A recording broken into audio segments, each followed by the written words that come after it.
Estamos gravando e agora...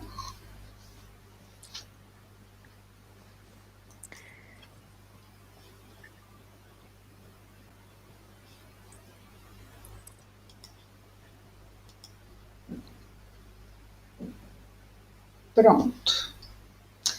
Muito bem. Então, é com muita alegria que estamos começando mais uma reunião de estudo do Evangelho narrado por Mateus, que está no Novo Testamento, não é? Estamos mostrando esse apenas como ilustração, mas nós sabemos que o Novo Testamento é a segunda parte da Bíblia. E o Evangelho aparece no Novo Testamento em 4 versões. A versão de Mateus, de Marcos, de Lucas e de João. Estamos vendo a versão de Mateus. Começamos já o capítulo 5, que é quando Jesus sobe ao monte. Jesus está aqui nessa região da Galileia, está andando pela Galileia, já pregando, e então ele, vendo que está sendo seguido por muitas pessoas, ele sobe a um monte e não é assim, vou agora subir no monte como se fosse tão casual. Nada é casual para os espíritos superiores, não é? Há um planejamento e esse planejamento é seguido de uma forma muito organizada, planejada. Claro, né? Planejada, tira essa palavra. Muito organizada. Então, vejamos que, principalmente, essa fala de Jesus é uma fala que é de uma importância imensa, é um sermão enorme, que ocupa 3 capítulos de Mateus, e Mateus já é uma pessoa que faz uma narração bem cuidadosa no sentido de ser calma, não é? Marcos, ele é conciso e às vezes ele fala muito assim em poucas coisas. Já Mateus não. Mateus, ele não tem pressa, ele esmiuça. Então a sua narrativa é muito pormenorizada, vamos chamar assim. Nós estamos no versículo 7 das bem-aventuranças. No versículo 7, Jesus vai falar da misericórdia. Bem-aventurados os misericordiosos. Por quê? Porque eles receberão misericórdia. E aqui nós vemos de novo, então, que eles receberão. Receberão está no tempo futuro. Então, ele fala dos misericordiosos e ele fala que receberão misericórdia. Ok, mas para que tornemos isto mais didático, e é de nosso interesse isto, quem não quer receber misericórdia? Qual seria o parâmetro dessa misericórdia? Vamos então à prece do Pai Nosso. Não é? Perdoai as nossas ofensas, assim como perdoamos. Perdoai. Então, essa misericórdia, ela está atrelada à misericórdia que eu quero receber, a misericórdia que efetivamente eu vou receber, está atrelada à misericórdia que eu mesmo exerci. Vamos dizer, pratiquei. Então, há uma direta correlação entre a misericórdia que eu quero e o misericordioso que eu sou. Isso é muito sutil, porque a gente pode pensar em desculpa que a gente está andando na rua e alguém pisa no nosso pé e pede desculpas e a gente fala, não, tudo bem. Cara, eu sou misericordioso. A pessoa pisou no meu pé, tudo bem, não, tudo bem. Ou então me dá um encontrão, opa, desculpa. Esses provavelmente a gente se lembra de ter desculpado muitas vezes. Ah, eu desculpo. Se a gente fosse, você desculpa. Ah, eu desculpo. Ah, então eu também vou ser muito desculpado? Vou, se eu pisar no pé, né? Se eu dar um encontrão na rua. Mas existem coisas maiores, não é? Existem as traições, existem os assassinatos, existem os crimes. Esses são. Estávamos vendo hoje até um vídeo bastante interessante de uma instituição espírita que fez sobre o caso da reencarnação de Segismundo, né, que está lá contado no livro Missionários da Luz, do Espírito André Luiz, Psicografia de Chico Xavier. Depois eu posso até colocar nos links desse vídeo lá no YouTube depois. Aí eles dramatizam, até usam recursos de efeitos especiais, não é? Bem, bem interessantes. Porque mostra o caso de um espírito, o Segismundo, que tinha matado aquele que seria o seu pai nessa encarnação. E ele estava então para reencarnar como filho daquele que ele havia matado no passado, que estava casado com aquela com a qual ele havia se envolvido amorosamente no passado e que por causa desse envolvimento ele havia cometido assassinato. Então, a sua futura mãe já era casada com o seu futuro pai na vida passada, mas ele se envolveu com ela e os dois então tramaram o assassinato do marido. E agora, ele já havia, claro, se arrependido e já haviam feito esse planejamento, só que o pai, o futuro pai, estava receoso de receber o antigo assassino como filho. Ele tinha perdoado, mas não tinha esquecido, e aí a gente sabe que se a gente perdoa, mas não esquece, não há o efetivo perdão. Porque o perdão é o esquecimento das ofensas. E às vezes a gente pode pensar assim, mas isso é muito difícil. Para o nosso estágio atual espiritual, sim, é muito difícil. Como é muito difícil para uma criança que está aprendendo a tabuada fazer multiplicações de muitos números. Ela ainda está no 2 vezes 2. Se eu colocar 527 vezes 3.700 alguma coisa, ela vai ficar... Isso é muito difícil. Mas aí, anos depois, ela consegue fazer essa multiplicação sem problemas. Estamos na fase moral em que nos deparamos com ensinamentos que dizemos assim, mas isto é muito difícil, como eu posso perdoar uma coisa dessa? Mas olha, você vai perdoar uma coisa dessa numa história que na realidade não existe. Vamos parar para pensar? Mas ele, como no caso, não é do caso de Dramas da Obsessão, que o Dr. Bezerra conta, de Leonel e os judeus, onde Leonel havia sido um inquisidor e matado um grupo familiar que era judeu e tinha fingido uma conversão, mas ele descobriu que era fingimento. Fato é que ele estava querendo a fortuna deles e os matou, a família toda.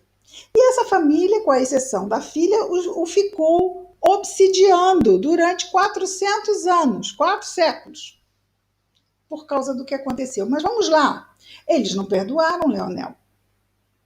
Mas não perdoaram o quê? Porque Leonel os matou. Mas eles não estavam obsidiando Leonel por 400 anos? Olha, se eles o estavam obsidiando por 400 anos, eles não morreram. Então, vamos repetir. Afinal, por que mesmo que eles estavam obsidiando Leonel?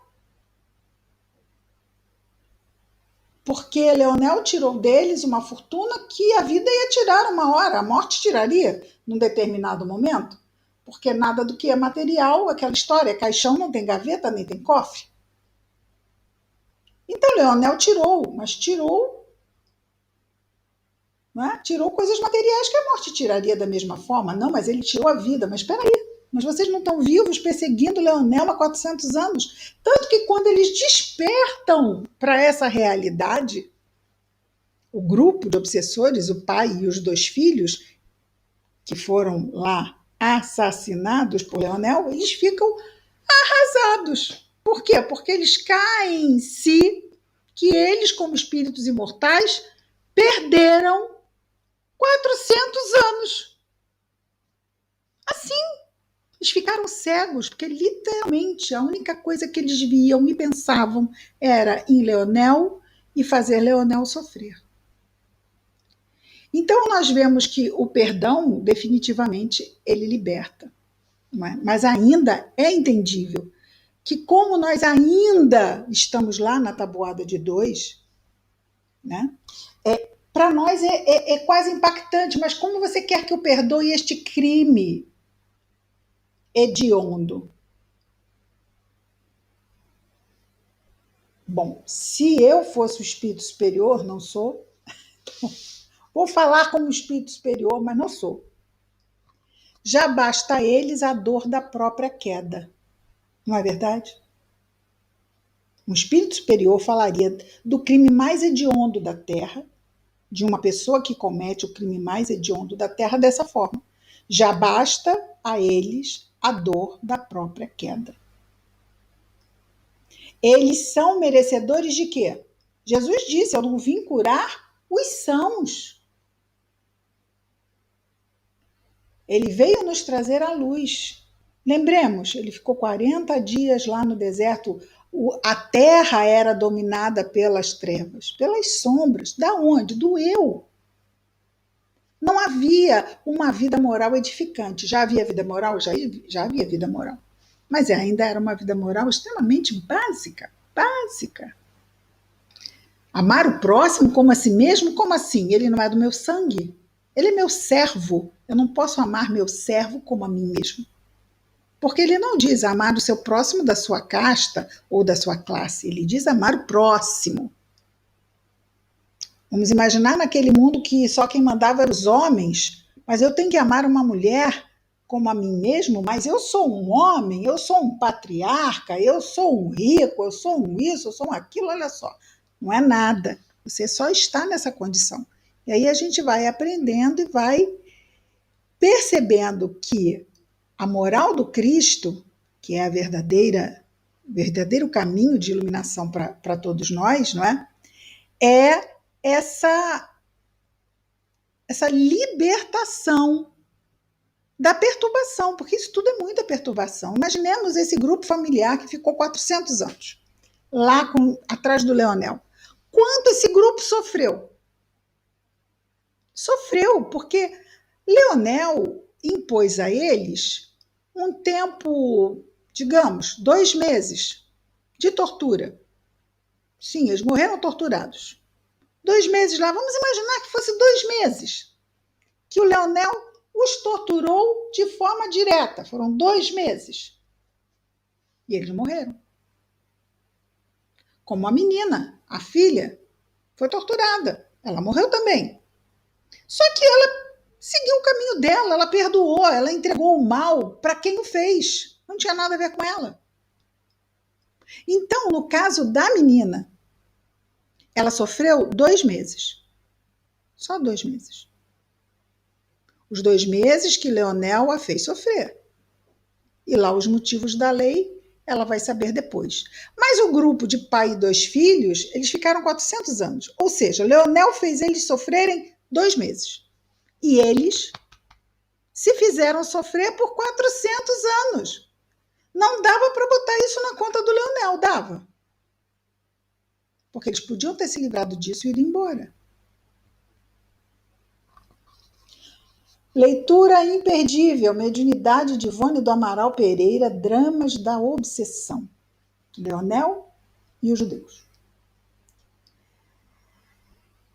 Esses casos que nós trouxemos hoje aqui, o caso de Sigismundo, o caso de Leonel e os judeus, nos fala sobre a questão da misericórdia. Jesus nos diz que bem-aventurados são os misericordiosos, porque eles receberão misericórdia. Talvez a maior misericórdia que um misericordioso alcance seja a sua própria libertação. Isso não é uma misericórdia? Você se livrar do fardo do rancor, você se livrar do fardo do ressentimento, daquele arder que não para, da dor do traído, da dor da vítima, é abandonarmos o nosso papel de vítima e deixarmos esse papel de vítima para o algoz, porque foi o algoz que acabou se tornando a vítima dele mesmo. Eu, por alguma razão, Deus, Pai, todo misericórdia sim, mas todo justiça, permitiu que aquela dor chegasse até mim. Ela tem um porquê, ela tem uma razão, e essa razão é justa.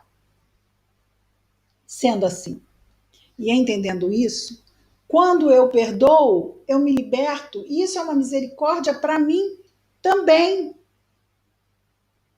Mas, com certeza, talvez, a maior virtude que ainda, em termos de dificuldade, talvez ainda nos chegue. Por quê? Porque às vezes nos ferem e a gente pode até pensar em perdoar. Mas se ferem um filho nosso, teremos uma pronta resposta sim? Não esqueçamos. De novo, fala aqui o espírito superior que está aqui. Visualizemos. Mas o seu filho não é filho de Deus antes? E aquele estranho lá não é igualmente filho de Deus? E não é o seu filho e esse outro estranho igualmente os dois seus irmãos? É só para eu entender. Aí a gente fica... Nós espíritas, não é? Porque nós estamos estudando o Evangelho à luz da doutrina espírita, não podemos esquecer isso. É a luz da doutrina espírita. Então, isso já nos coloca vamos dizer assim, já pressupõe que nós temos algum conhecimento da nossa vida imortal, da reencarnação, do progresso e dessa justiça que coloca a possibilidade abençoada, misericordiosa de Deus, de que possamos reparar os nossos erros do passado a qualquer momento em que nos arrependamos e nos coloquemos predispostos a essa reparação. Porque é claro que ninguém repara um erro do qual não se arrependeu. Não é? Então, a partir do momento... Mas eu posso levar 1000 anos para me arrepender de um erro, não posso? Eu sou imortal, posso levar 1000 anos. Posso levar mais 1000 para me preparar para reparar aquele erro, do qual eu já estava arrependido. Enquanto esse momento não chega, a minha consciência ela não fica de todo bem, porque na medida em que eu me arrependo, aí eu caio em mim, da ferida que eu fiz na minha consciência, quando eu oferi o meu próximo. Enquanto não se dá esse arrependimento, eu boto um curativo em cima do abscesso. É um abscesso. Foi a ferida que eu fiz no outro. Eu feri a minha consciência, na verdade. É por isso que aquele que é ferido pode perdoar e ir embora. Porque o algoz, vamos chamar assim, o agente do mal, não é capaz de passar o mal dele para o outro. Não. Porque ele fez o mal é dele. E ele vai levar o mal com ele. Quando nós recebemos o mal do outro, claro, recebemos o mal do outro. Mas aquele mal, na verdade, ele vai ser o remédio da ferida da minha consciência. some, que ficou só a cicatriz. Não é incrível? Aí, mais para o futuro, a gente vai tentar até ajudar ele. Por quê? Porque no fundo ele foi o quê? Foi só o agente.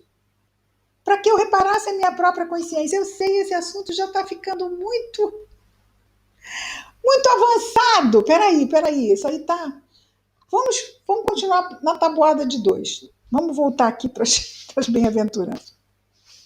Porque esse é um assunto que dói, que incomoda. Realmente a gente falar do perdão, não sei para vocês, a mim incomoda. Por isso que eu tenho que trazer aqui um amigo espiritual para falar. Não me vejo ainda na tabuada de 3. Né? A gente faz um exercício, e a vida fala assim, mas eu vou te ajudar. Olha, não vai ser aquele caso assim que eu sei que vai ser pesado para você não tem condição ainda de pegar. Mas tem vários outros, né? Você não tem condição de pegar uma situação 10, mas eu vou te mandar assim um que vai te dar um esbarrão para dar uma caída assim, se esfolar toda, nada de, né? Mas você vai dar aquela esfolada, bem esfolada. E aí, mesmo que a gente dá conta. Leva até alguns anos para a gente conseguir elaborar o empurrão que a gente levou. Mas é algo que a gente vai, vamos dizer assim, passo a passo trabalhando. De qualquer forma, assuntos sobre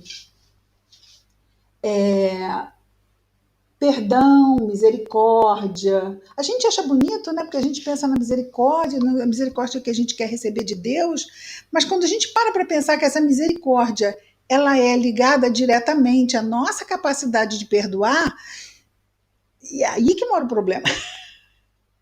É aí que mora o problema. Exatamente na nossa capacidade de perdoar. Bem-aventurados os misericordiosos. Os misericordiosos. Os misericordiosos. Porque eles, os misericordiosos, eles receberão misericórdia. Bem-aventurados os limpos de coração, porque eles verão a Deus. Adorei isso aqui.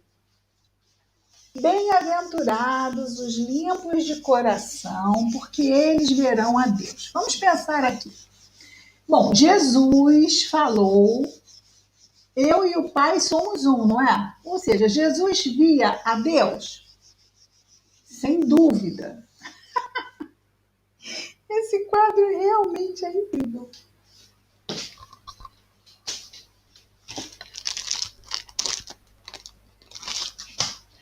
Vamos tentar com isto aqui.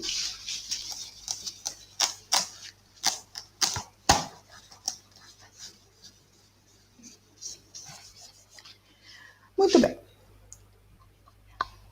Jesus via a Deus. Por quê? Porque ele tem um coração limpo. Na verdade, ele fala aqui, limpo de coração. Então, vamos pensar aqui no coração. O coração verão a Deus, não é o que ele fala? Ele usa o verbo ver. Ver. Vamos imaginar. E ele fala do limpo. Vamos imaginar o coração como uma vidraça. Certo? Se eu tiver essa vidraça suja, o que eu vejo através da vidraça? Nada. Nada. Quanto mais eu limpar a vidraça, que não seja esse quadro.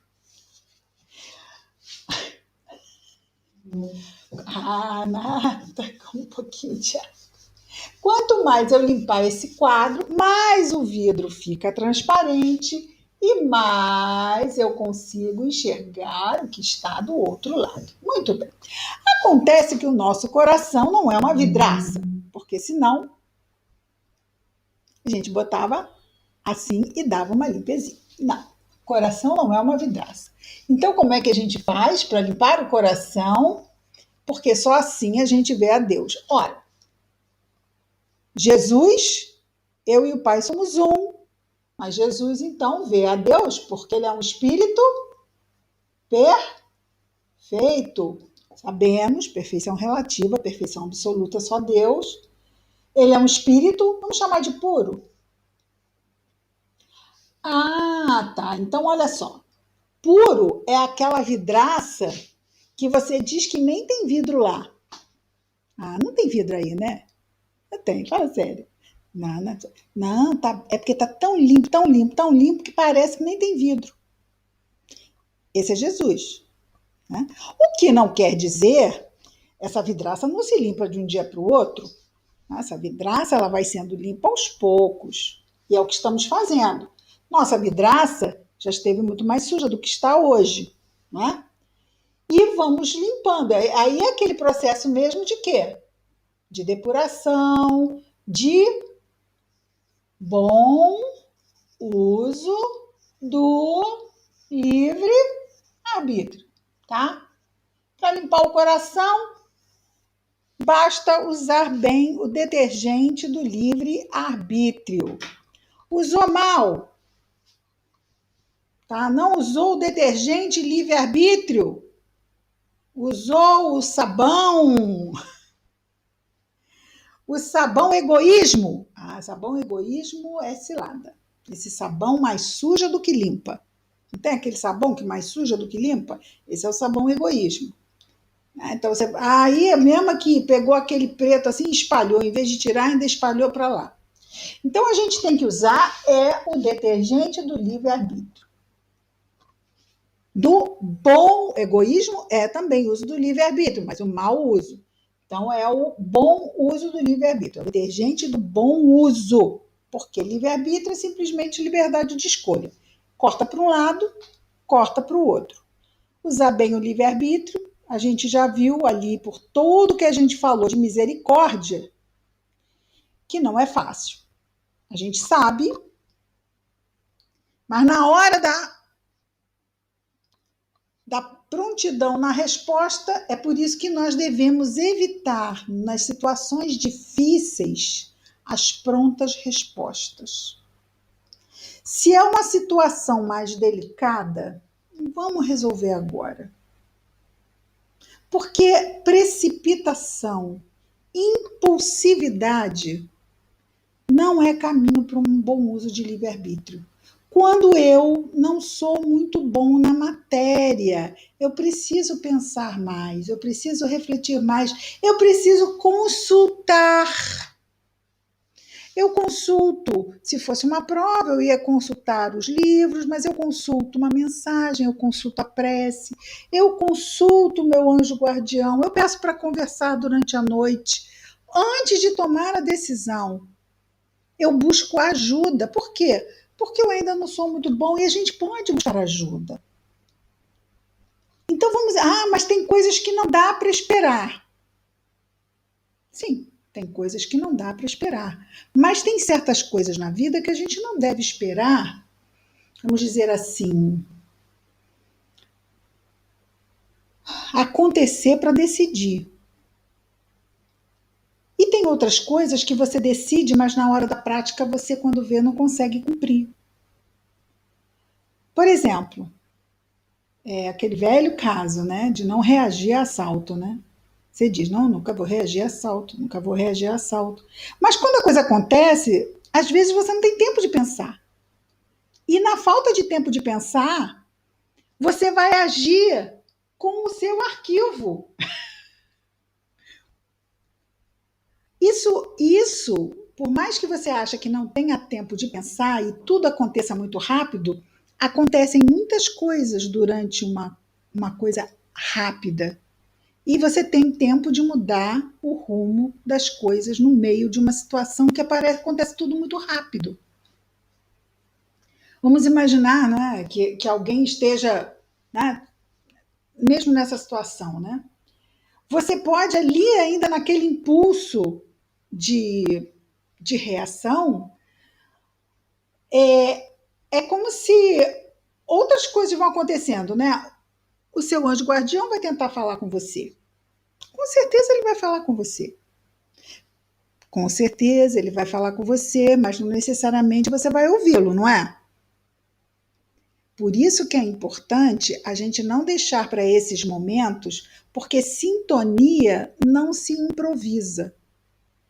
É como o trabalhador de casa espírita querer se preparar para o trabalho no dia que ele vai para a casa espírita. Aí, se ele não for na casa espírita, aí ele não vigia, ele briga, ele é intempestivo, ele é agressivo. Ah, mas naquele dia que ele vai para a casa espírita, a dieta muda, ele procura ser calmo, porque ele vai fazer o trabalho espiritual. Olha só, a sintonia não se improvisa. Se a gente quer ter mais sintonia com o anjo guardião, isso tem que ser construído. Ah, porque na hora da desgraça eu estava sozinho, eu não intuí nada, eu não tive ajuda. Mas eu construí isso. Eu construí os meus canais de escuta. Eu me afinizei com esses canais. Porque fato é, eles querem nos ajudar. Mas nós temos que criar condições para sermos ajudados. Se nós nos fecharmos e só na hora da dificuldade a gente querer assim como se fosse um interruptor, sintonia não é por interruptor. Ela tem que ser construída. Então, vamos pensar sobre isso, porque a gente quer limpar o coração. A única coisa que vai dificultar o bom uso do nosso livre-arbítrio somos nós mesmos. Somos nós.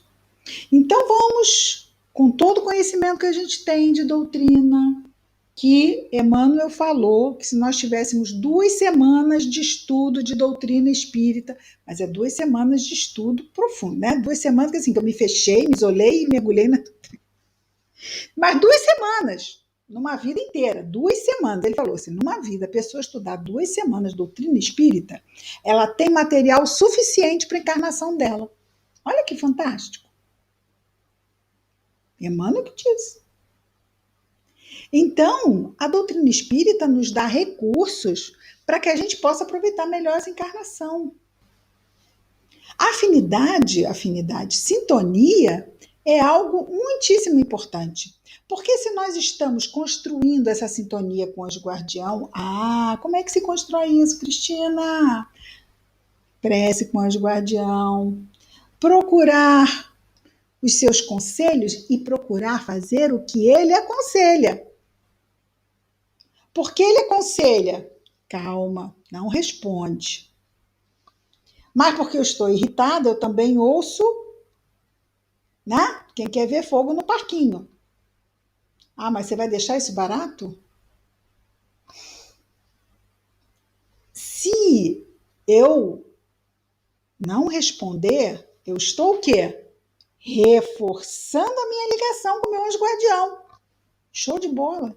Agora a gente está mais junto ainda. Se eu, por acaso, resolver, quer saber? Não vou deixar isso barato, não. Aí o anjo guardião faz o quê? Só lamenta. Livre-arbítrio. Ele só aconselha. E quando a gente decide não fazer o que ele orienta, a gente se afasta dele. Cada vez escuta ele falar mais baixinho, mais baixinho, mais baixinho, e o outro vai falando de uma forma mais sonora. E se a gente não se cuida, a gente adoece. A gente caminha para o desequilíbrio, para aquele... tem dias que eu estou bem, mas tem dias que eu estou muito mal. Cristina, então isso quer dizer que eu estou... A gente adora uma receita de bolo, né? Então isso quer dizer... Não, isso não quer dizer nada. Quer dizer que a gente tem que prestar atenção. Prestar atenção.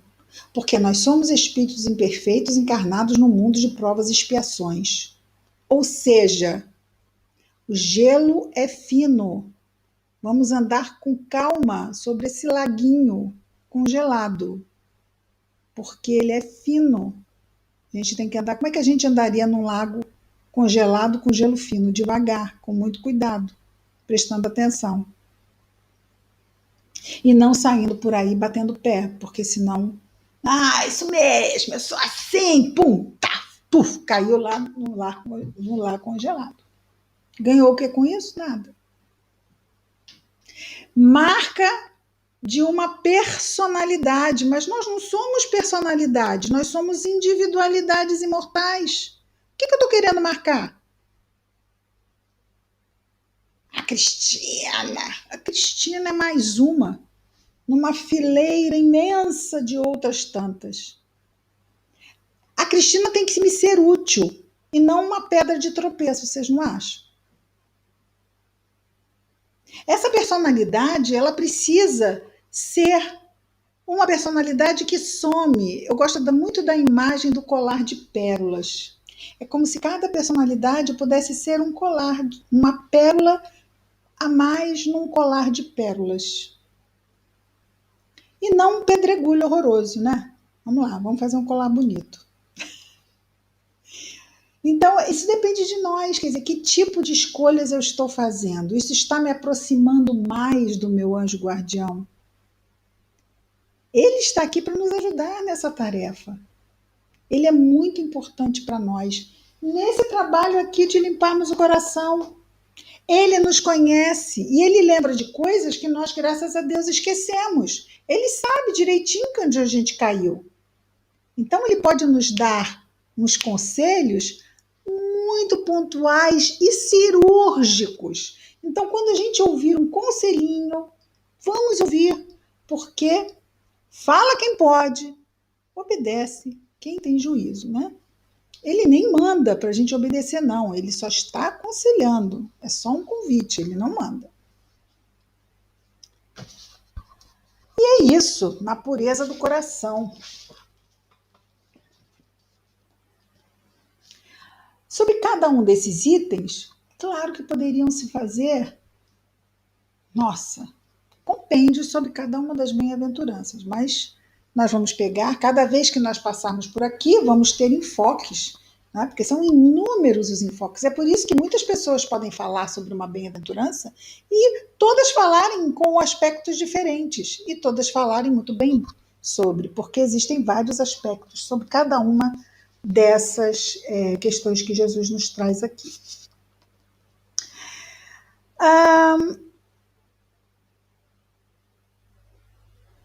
Bem-aventurados os pacificadores, porque eles serão chamados filhos de Deus. Bom, pacificadores, a paz interna também não é algo que seja assim, a característica de um espírito imperfeito. Porque espírito imperfeito é aquele que ainda tem o mal por domínio no seu livre-arbítrio. É por isso que a gente tem que vigiar e orar. Porque senão a gente cai em tentação. Mas por que isso? Porque ainda estamos no nível de imperfeição. Então, os vícios morais, eles têm um peso enorme ainda em nós. Precisamos ter essa consciência sobre isso. Então, assim como a misericórdia nos exige muito, a paz nos exige muito, porque se fôssemos pacíficos, não estaríamos mais como espíritos imperfeitos, seríamos bons, estaríamos na ordem de espíritos bons. Os espíritos bons são pacíficos, são pacificadores, eles têm a paz vibrando neles de uma forma ótima, não tem? Eles têm. Mas por quê? Porque a condição moral deles é bem diferenciada da nossa. Eles não têm os conflitos que nós temos. Lembremos Paulo. O bem que quero, não faço. O mal que não quero, faço. Paulo de Tarso. Então nós vivemos esses conflitos do bem que queremos fazer, mas se não estivermos muito vigilantes, pode ser que ainda não consigamos. E do mal que não queremos fazer, e se não estivermos muito vigilantes, pode ser que a gente tropece quando se veja, estamos fazendo o que a gente... eu fiz de novo. Não, mas eu falei que eu não ia mais falar isso, eu falei que eu não ia mais fazer isso. Pois é, exatamente o que Paulo disse. E aí, a paz vem como consequência. Os pacificadores já são o resultado de um trabalho que eles mesmos fizeram. Por isso é que a gente vai entender que o verbo está no futuro. O verbo está no futuro. Bem-aventurados os pacificadores, porque serão chamados filhos de Deus. Nós conhecemos aquele que tem como um dos seus muitos codinomes o príncipe da paz. Quem é o príncipe da paz? Jesus. Jesus é o príncipe da paz. Espírito puro. Eu nem quis falar puro, porque ficamos no bom. Bom para nós já está numa paz imensa. Se a gente já consegue ter momentos de paz, não conseguimos? Conseguimos, nós já temos momentos de paz. Nesses momentos que temos de paz, são momentos em que estão neutralizados em nós os nossos conflitos. Todos nós sabemos alguns dos nossos conflitos, não sabemos? Todos temos. Como eu posso perdoar alguém que me faz esse tipo de coisa? Esse é um conflito. Porque eu sei do perdão, mas eu questiono como eu posso perdoar. Esse é um conflito. Então, no momento em que sentimos paz, os nossos conflitos não são acionados. Mas a gente já fala assim, gente, eu queria viver nisso. Eu queria que o mundo parasse agora, nesse exato minuto. E eu pudesse ficar aqui nessa paz.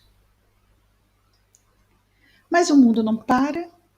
E a providência divina vai de novo nos confrontar com os nossos conflitos. Porque se nós não formos confrontados nos nossos conflitos, nós não poderemos exercitar o nosso livre-arbítrio e aprimorá-lo.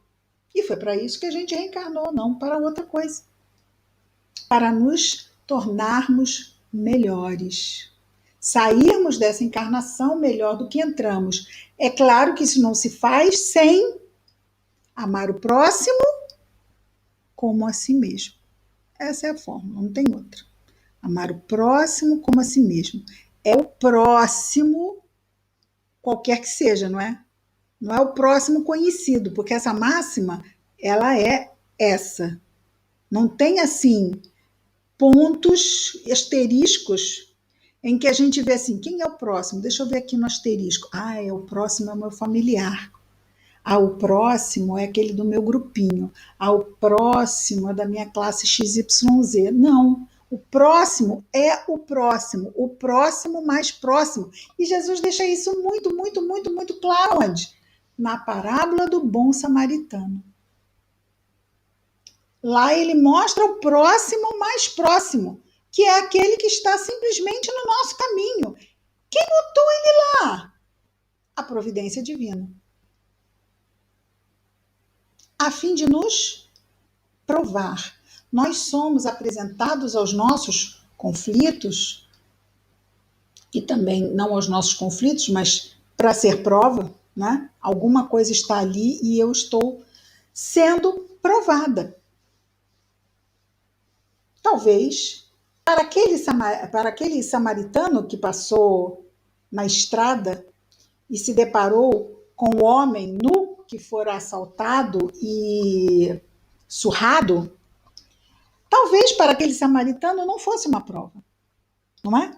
Mas com certeza foi uma prova para o sacerdote, foi uma prova para o levita, que passaram e viram o homem caído e fingiram que não eram com ele, que não eram com eles, que não era com eles, que aquilo não dizia respeito a eles. Por quê? Porque não havia ninguém olhando, não é? Quem ia saber que alguém que defende a lei de Deus era um hipócrita? É por isso que quando Jesus muitas vezes se refere a fariseus, levitas, ele e mesmo os sacerdotes, os doutores da lei, ele coloca a palavra hipócrita. Porque falar num nível, mas faz num outro nível. E muitas vezes falam de uma forma e fazem de uma forma quando são vistos, mas se não são vistos, fazem de outra forma. No Evangelho segundo o Espiritismo, no capítulo 13, Fazer o Bem Sem Ostentação, logo no início, Kardec fala sobre isso.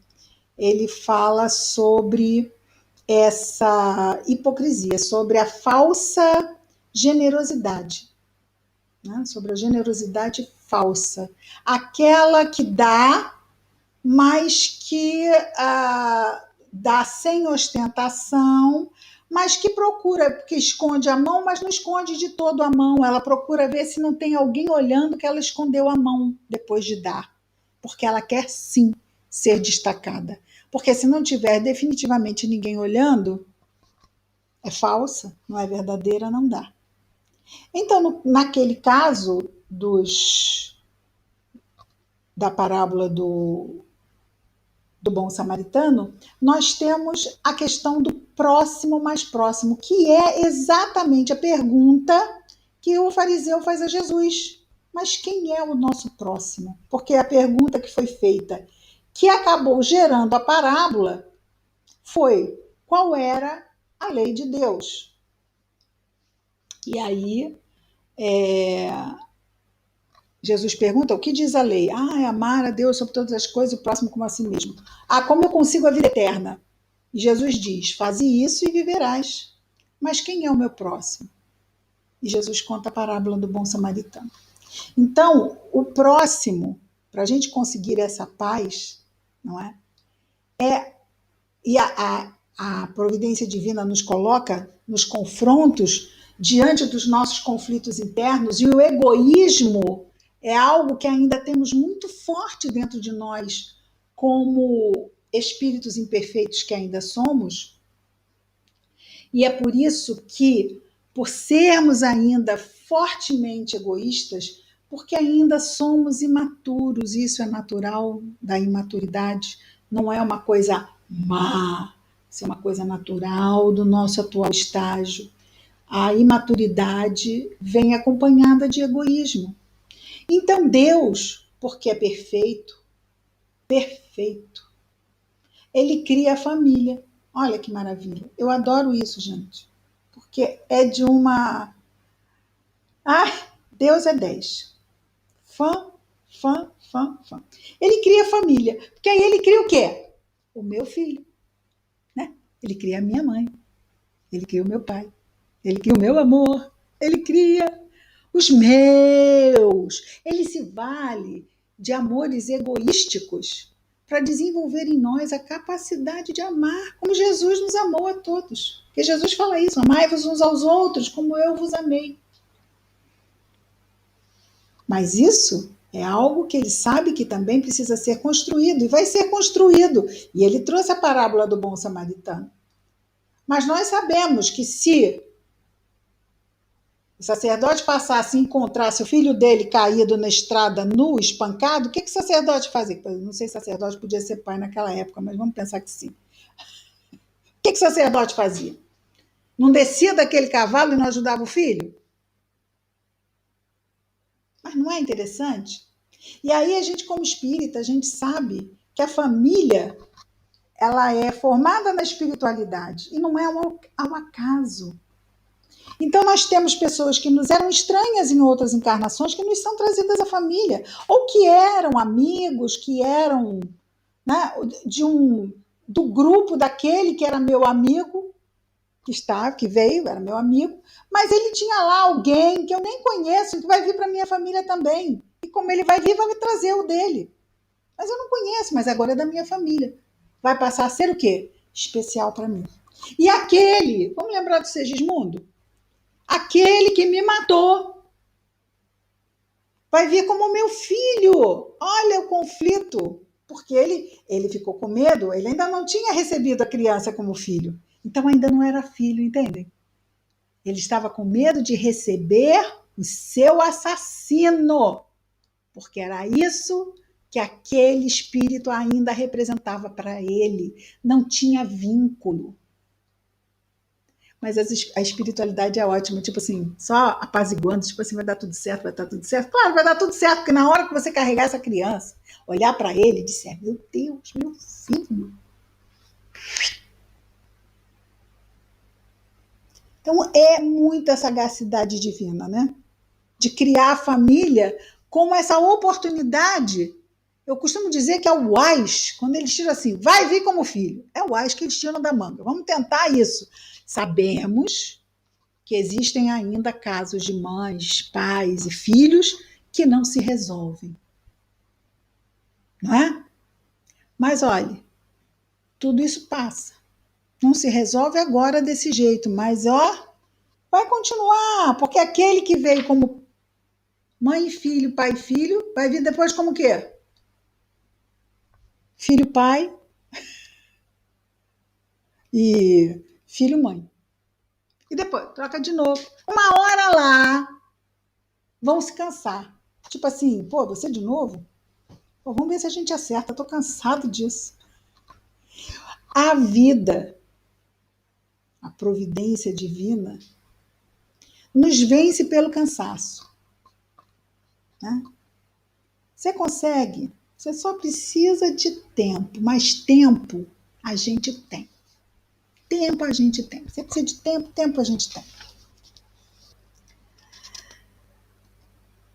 Bem-aventurados os pacificadores, porque eles serão chamados filhos de Deus. Em quanto tempo?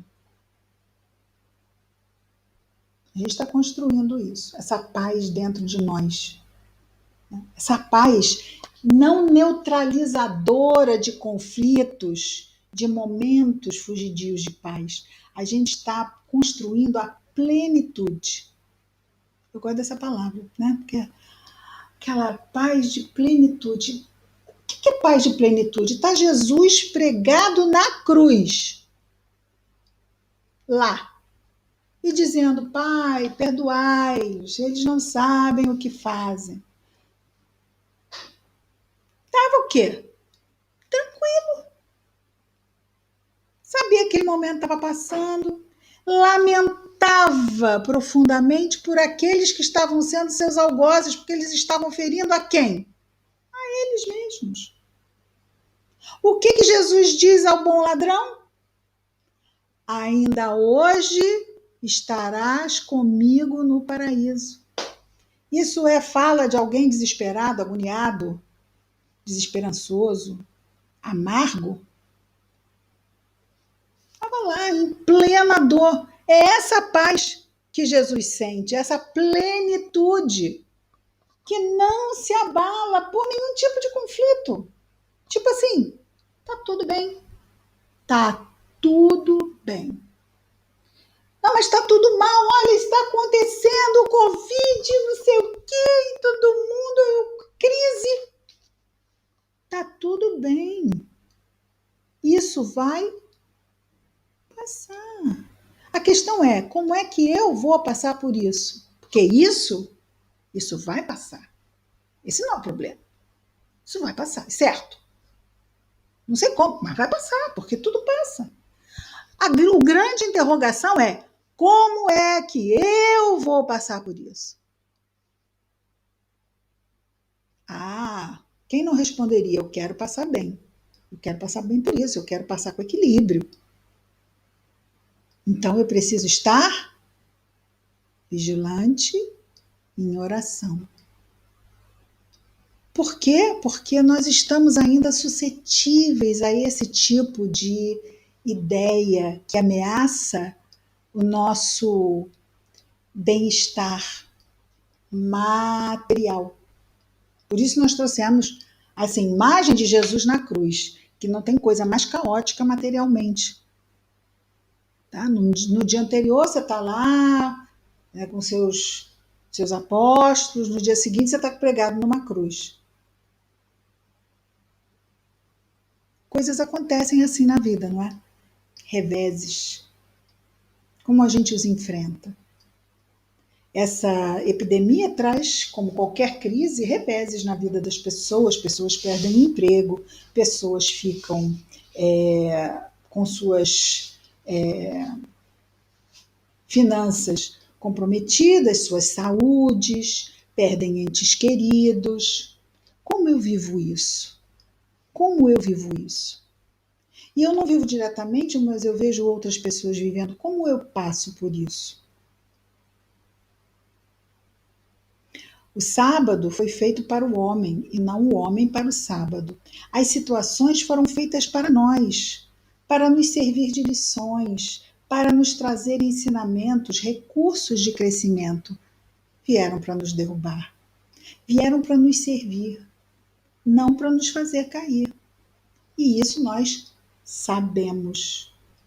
Mas se nós não estivermos vigilantes, pode ser que a gente, por algum pequeno minuto, se esqueça. Mas esse pequeno minuto vai se tornar um pequeno, enorme minuto de tormento. Porque um minuto de dor vale por horas, não vale? Um minuto de dor de dente parece que foram horas.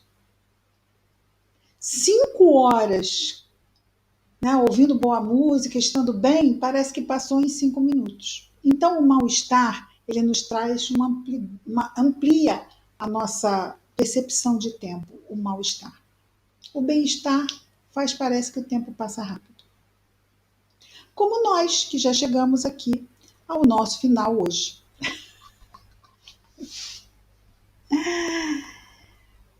Muito bem. Bem-aventurados os pacificadores, porque serão chamados filhos de Deus. Foi o versículo 9. Vimos hoje, então, o versículo 7 ao versículo 9. Semana que vem, começamos com o 10. E acredito, então, que semana que vem terminaremos as bem-aventuranças, né?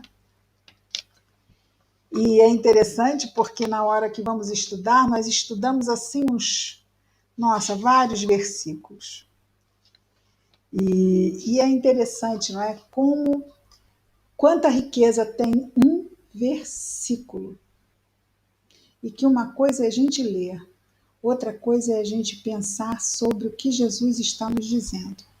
Principalmente quando a gente coloca como lente a doutrina espírita.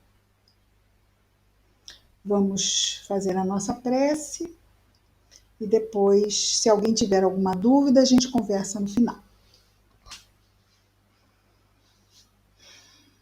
Querido Mestre Jesus, obrigado, Senhor, por mais esta oportunidade de estarmos reunidos em Teu nome. Fortalece-nos nessa nossa nova semana, Senhor. Abençoa-nos a todos. Abençoa a todos deste planeta Terra, e em especial, Senhor, os nossos irmãos em sofrimento, aonde quer que se encontrem. Que as Tuas bênçãos estejam sempre, Jesus amado, em nós e entre nós. Graças a Deus. Vamos parar aqui.